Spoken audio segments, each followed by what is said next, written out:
চাই, ভিক্টোরিয়া হাউসটা বা হাউসের সামনেটা হচ্ছে মমতা ব্যানার্জির পৈতৃক সম্পত্তি নয়, অভিষেক ব্যানার্জির পিসির সম্পত্তি নয়, ওটা কালীঘাটে ব্যানার্জি পরিবারের সম্পত্তি নয় ভিক্টোরিয়া হাউস বা তার সামনেটা, ওটা জনগণের, ভারতবর্ষের, দেশের সম্পত্তি। সুতরাং ওখানে আগামী দিনে আমরা প্রোগ্রাম করব। প্রেস কনফারেন্স ছিল, আপনাদের সভা নিয়ে কি বলবেন? আজকে সভা কি আগামী দিন হবে, কি হবে? কি কেন হবে না? আগামীকালকে সভা অবশ্যই হবে। রাজ্য সরকার চেয়েছিল আমাদের সভাটা বন্ধ করে দেওয়ার জন্য, পুলিশকে দিয়ে বন্ধ করার চেষ্টা করেছিল। আমরা কোর্টের দ্বারস্থ হয়েছিলাম, কোর্ট সিঙ্গেল বেঞ্চ যে জায়গাটা দিয়েছিল ডিভিশন বেঞ্চ জায়গাটা চেঞ্জ করে দিয়েছে। হ্যাঁ, একটা লোকাল লিমিটেশন আছে, সেই মান্যতা দিয়ে আমরা প্রোগ্রাম করব, সভা হবে না মানে। হ্যাঁ, আমাদের বুথ থেকে যারা মানুষজন আসার ছিল আমাদেরও খারাপ লাগছে, কিন্তু তাদেরকে আমরা অলরেডি জানিয়ে দিয়েছি যে গাড়িগুলোকে ক্যান্সেল করার কথা বলেছি। ট্রেন যারা বুক করেছিল ট্রেনের টিকিটগুলোকেও ক্যান্সেল করার কথা বলেছি, যে তারা গ্রাসরুট লেভেলে যারা আছেন, বুথের স্তরে যারা আছেন তারা বুথে পতাকা উত্তোলন করবেন। এবং সাথে সাথে যে আমরা আগামীকাল কোর্টের অর্ডারকে মান্যতা দিয়ে যেভাবে 1000-এর নিচে লোককে নিয়ে প্রোগ্রাম করব, সেই প্রোগ্রামে আমরা যা বক্তব্য দেব এটা বুথের স্তরে সাধারণ মানুষকে পৌঁছে দেওয়ার জন্য টিভির পর্দার ব্যবস্থা করার কথা বলেছি। এই 1000 জনের নিচে বা 1000 জন কোর্ট যে অর্ডারটা করেছে আমরা 1000 জনের নিচে রাখার চেষ্টা করব, 999 জন যাতে না ওভার হয় সেটা আমরা চেষ্টা করছি। এই যে জনসংখ্যাটা আসবে এটা আমাদের টোটাল রাজ্য কমিটি দায়িত্ব নিয়েছে, রাজ্য কমিটি লোকটা নিয়ে আসবে, এর বাইরে অন্য কোনো মানুষ আসবেন না। কারণ আমরা ইতিমধ্যে একটা প্রতিনিধি কার্ড ছেড়েছিলাম, সেটাকে আমরা বাতিল ঘোষণা করছি, ইনভ্যালিড করে দিয়েছি। আমরা নতুন করে রাজ্য কমিটির পক্ষ থেকে আবার একটা প্রতিনিধি কার্ড তৈরি করেছি, আমরা সার্কুলেট করে দিয়েছি, যে প্রতিনিধি কার্ডটা দেখিয়ে শুধু ওখানে এন্ট্রি হতে পারবে, যেটা আমরা 1000-এর নিচে রেখেছি।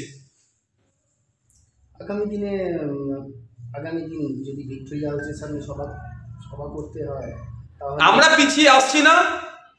একটা কথা, একটা প্রচার চলছে আর আইএসএফ কি পিছিয়ে আসলো? আমরা পিছিয়ে আসছি না। একটা কথা মনে করিয়ে দিতে চাই, ভিক্টোরিয়া হাউসটা বা হাউসের সামনেটা হচ্ছে মমতা ব্যানার্জির পৈতৃক সম্পত্তি নয়, অভিষেক ব্যানার্জির পিসির সম্পত্তি নয়, ওটা কালীঘাটে ব্যানার্জি পরিবারের সম্পত্তি নয় ভিক্টোরিয়া হাউস বা তার সামনেটা, ওটা জনগণের, ভারতবর্ষের, দেশের সম্পত্তি। সুতরাং ওখানে আগামী দিনে আমরা প্রোগ্রাম করব। যেভাবে কোর্ট অর্ডার নিয়ে আমরা কলকাতাতেই আমাদের ফাউন্ডেশন ডে উদযাপন করছি, ঠিক একইভাবে কোর্ট অর্ডার নিয়ে দরকার লাগলে আমরা ভিক্টোরিয়া হাউসের সামনেই প্রোগ্রাম করব। মমতা ব্যানার্জিকে বুঝিয়ে দেবো, অভিষেক ব্যানার্জির পিসিকে বুঝিয়ে দেবো, কালীঘাটের ব্যানার্জি পরিবারকে বুঝিয়ে দেবো এটা আপনাদের পৈতৃক সম্পত্তি নয়, এটা জনগণ তথা দেশের সম্পত্তি। এটা মাথায় রাখে আমরা ওখানে প্রোগ্রাম করব। আমাদের কর্মী সমর্থকদের উদ্দেশ্যে বলছি, হা হতাশার কোনো জায়গা নয়, চড়াই উতরাইয়ের মধ্যে দিয়ে দল এগিয়ে যায়। সবসময় যে মসৃণ পথ থাকবে এটাও যেমন নয়, ঠিক একইভাবে পথে সবসময় কাঁটা বিছানো থাকবে এটাও নয়। আমরা আগামী দিনে প্রয়োজনে কোর্টের মাধ্যমে, কোর্টের অর্ডার নেই, ভিক্টোরিয়া হাউসের সামনে প্রোগ্রাম করে বুথ দেখিয়ে দেবো যে মমতা ব্যানার্জির পৈতৃক সম্পত্তি নয়, ওটা দেখিয়ে দেবো। আমরা দেখিয়ে দেবো জনসংঘ, আমাদের কর্মী সমর্থকদেরকে নিয়ে আমরা ওখানে আবার আগামী দিনে প্রোগ্রাম করব। প্রেস কনফারেন্স ছিল, আপনাদের সভা নিয়ে কি বলবেন? আজকে সভা কি আগামী দিন হবে, কি হবে? কি কেন হবে না? আগামীকালকে সভা অবশ্যই হবে। রাজ্য সরকার চেয়েছিল আমাদের সভাটা বন্ধ করে দেওয়ার জন্য, পুলিশকে দিয়ে বন্ধ করার চেষ্টা করেছিল। আমরা কোর্টের দ্বারস্থ হয়েছিলাম, কোর্ট সিঙ্গেল বেঞ্চ যে জায়গাটা দিয়েছিল ডিভিশন বেঞ্চ জায়গাটা চেঞ্জ করে দিয়েছে। হ্যাঁ, একটা লোকাল লিমিটেশন আছে, সেই মান্যতা দিয়ে আমরা প্রোগ্রাম করব, সভা হবে না মানে।